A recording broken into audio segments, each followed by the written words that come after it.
Hello, I'm Eric Snodgrass, and thank you for watching this weekly Ag Weather Update brought to you by the Farm Credit Associations of North Carolina. Over the weekend, we saw a powerful hurricane hit both Puerto Rico and the Dominican Republic. If we take you back in time here to Sunday, there it is. This is when the storm system's eye passed right over the southern part of the coast here of Puerto Rico. And as it did so, the right-hand side of the hurricane hit Puerto Rico square on, which we know that would be the strongest side of the hurricane.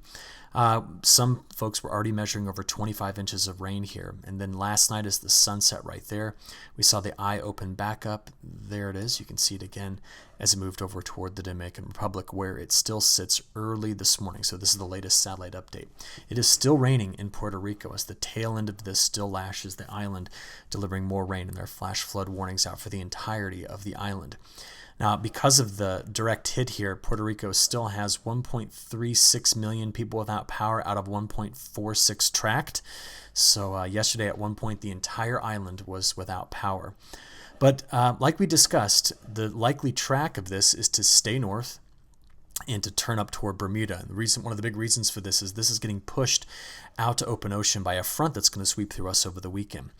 We do expect Fiona, though, to become a major hurricane, meaning Category 3 or stronger, and it'll go just to the west of Bermuda, possibly, which could be very devastating for that island, should it do this.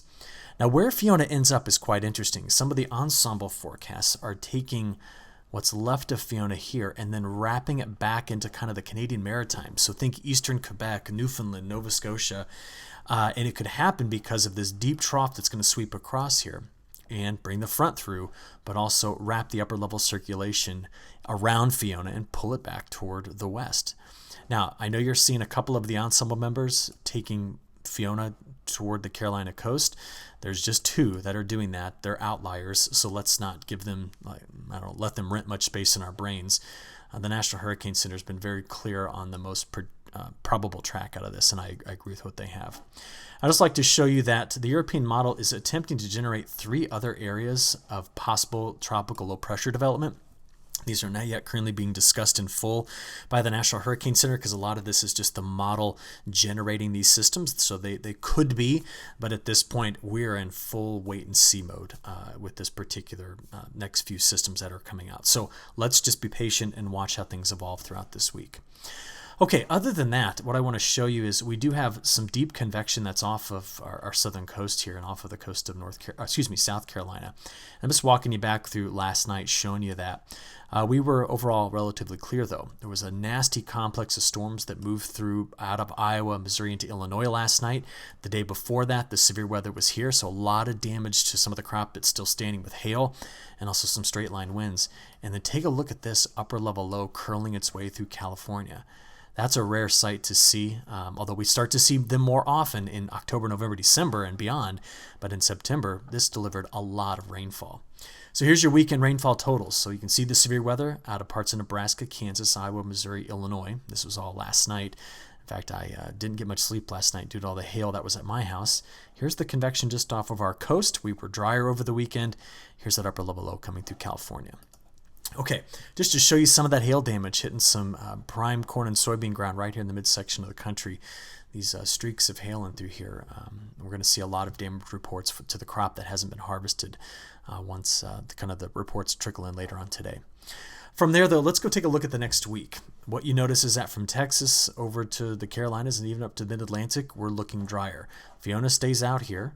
The front that comes sagging through by the time it gets to us later this week just brings in a change in temperature. We're not anticipating too much precipitation.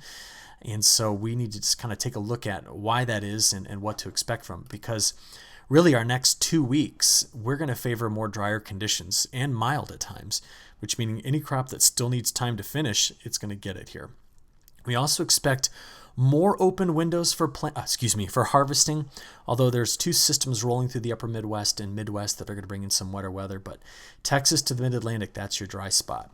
The southwest monsoon, well, there's a big surge of moisture coming in through here, and look at the rain coming into California. Outside of that, main storm track is through Canada. Okay. Now, what I want to do first is at least give us a glimpse with our high-res models as to if these storms off the shore are going to get closer. So throughout the middle of the day today, we could get right down here some of these storms making their way onshore. But the front that's to the north, okay, that's the system that came through the Midwest yesterday. It clips Virginia, but misses us. So you notice that through the Carolinas through Tuesday, getting out here until Wednesday, Tuesday night, there is a chance for some scattered storms, but widely spread is what the current model forecast looks like. And that gets you all the way out to Wednesday. Now, after that, I want to explain to you what's going to happen by going to the upper levels of the atmosphere. So let's point out a few things. Here's the cutoff low that's over California. Here's the shortwave trough I want you to keep a close eye on, and here's Fiona. This is the big ridge that's in place right now that's protecting Texas all the way to the East Coast.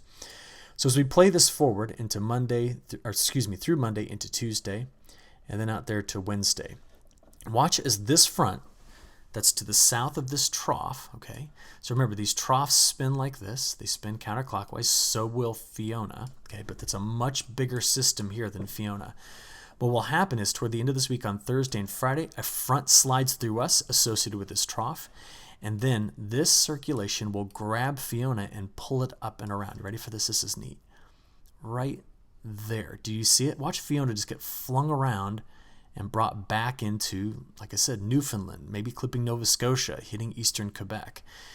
And after that, we got some cooler weather that'll come in. But it's not that cold. It's actually more closer to the climatological normal.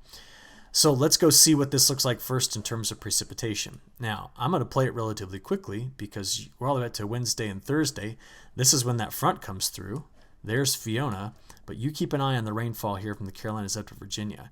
It may be Thursday night that the front slides through, gives us a chance for some storms. That's what I'll be watching all week. But then that front, see it grab Fiona right here, pull it on off to the north, and we see that through next weekend, we go back over dry. So I'd say you have a chance of storms tomorrow, very much in the center of the state and not widespread. And we have a chance of storms late this week. Let's get the timing of it again, maybe Thursday night and Friday morning. And then after that, we're going to have to watch another system that could form a week from today, pull right in through here and bring another front through us. But overall, that's a drier forecast on the whole. It's going to be hard to pin down a precipitation amount. Some of you will get nothing out of the next 7 days, but there could be some scattered storms in through this area like we talked about. So watch what the temperatures do with that front. Under the upper level low in California, cold. Where the ridge sits, hot in the midsection of the country, we're a few degrees above normal, okay? So we see Monday into Tuesday, we stay about the same in the Carolinas, but the midsection of the country looking like midsummer heat. There's Wednesday. Now you see the front that's advancing. We're going to have a hot day then. It gets even hotter on Thursday, but watch the front. Here it is. Takes our temperatures back into the 70s. So 15-degree swing in temperature from Thursday into Friday, and we get the cooler weather there that sticks around on Saturday, and we bounce right back up to normal on Sunday. Now, folks in the Midwest, we're watching for frost, and at this point, we're only seeing maybe some patchy frost right along the U.S.-Canada border, which would be later than normal, by the way. Normally, these places will have their first frost kind of in that second week of September, and we're going to be seeing this possibly, the 23rd, 24th time frame. So after that, watch these temperatures. Here's that 5-day sliding window of temperatures. So there's the cooler weather we were talking about, and then there's just a rebound across much of the country. So good indications here that we're going to continue with a more mild fall. In fact, let's just go talk about fall. This is the newest update released last week from the Climate Prediction Center on what their outlook is for temperatures and precipitation for the month of October. So mild overall, more mild days than cooler days. Doesn't mean it won't be cool at times. It's just more mild than cool days. And much of the country is a bit drier. I think the wild card for us is always going to be any tropical system that, of course, is not forecastable out this far that could come through. That's always the wild card. From there, the European model, this was what was released late last week. We'll get a new update of this tonight. I'll put it in tomorrow morning's report if you get that. This is the October outlook for precipitation as well.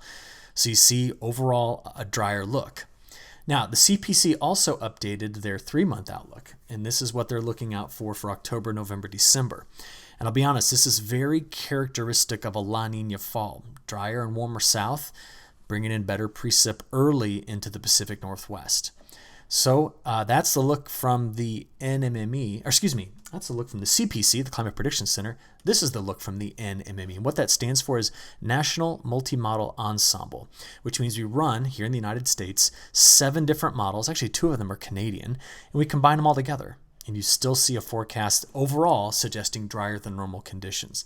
Now remember, this is just broad brush strokes saying we've got these major features happening like La Nina, and this is what we tend to get out of it. But the European model for the same time period is in agreement. And what's driving all of this, which is where I want to finish today's video, is what's happening here in the tropical Pacific. It's our La Nina. It has continued to show signs of strengthening. See all the cold water that's in place here? I mean, this is a very strong signal for La Nina. And we note that over the next 15 days into the beginning of October, trade winds continued. That's what I keep pointing these out to you for. These are your strong trade winds. That is the signal La Nina is happening. The ocean temperatures are the symptom. They're forced by the trade winds to do that. This is what's actually going on. So until I stop talking about this, we're going to be discussing La Nina. So I want to just show you back to 1990. The last time we've had 3 of them in a row was 98, 99, 99, 2000, and then 2000, 2001. These were equal in magnitude. The third one was weaker. This was the one we had last winter, 2 winters ago. This is the one last winter, and we're currently sitting here. So we would be entering that third year. Now that's a pretty rare event. Most of them after the second year come back up even into El Nino territory. So we got to watch that very, very carefully. So what does it mean? Well, we need to stick near term before I even get into 2023, which we'll be doing in the coming weeks. But if we end up keeping La Nina, we tend to be a bit more mild and it's drier to our south. The storm track goes through the Ohio River Valley. If El Nino comes in, let's say it comes in midwinter, we tend to flip over quite wet. We tend to have more blocking just off the coast. We tend to have, a much more active and wet winter. So that's just the general, this is what NOAA's graphics look like to explain it. Now in reality, La Nina and El Nino are just one component, or 2 components, if you will, of a system that has about 12 major climate drivers in it. It's just the biggest. That's why we talk so much about it. So I just want to show you that right now, the current forecast is for the La Nina to kind of reach a peak maybe in November and then start to wane into early winter, following that through early spring. So this could be an interesting story for us going through the second half of winter. Who this is also going to be interesting for if we come back here is, I'm going to switch this over and show you the weeklies again. And I guess what I meant to do is finish with South America. Because when you look out over the month of October, a critical planting month for northern Brazil, they're seeing above average precipitation. So corn, first crop of corn, which is very small, but the first crop of beans, which is enormous, is going to go in very quickly. If there are struggles, it's going to be down here in southern Brazil, Uruguay, and Argentina, although Uruguay yesterday had some big storms that rolled through to help out the moisture situation there. So we need to watch it carefully to see what's going on in South America as we press forward. And since we're here, might as well just show it to you. We're expecting the drought to continue in Southeast Asia, as you see here, and parts of Europe could have a wet harvest, like over here from Poland into Ukraine and up to Belarus. There's some concern there that they could have a wet harvest as well. So that's a quick international update. We'll wrap it up there, and I'll talk to you again next week. Thank you.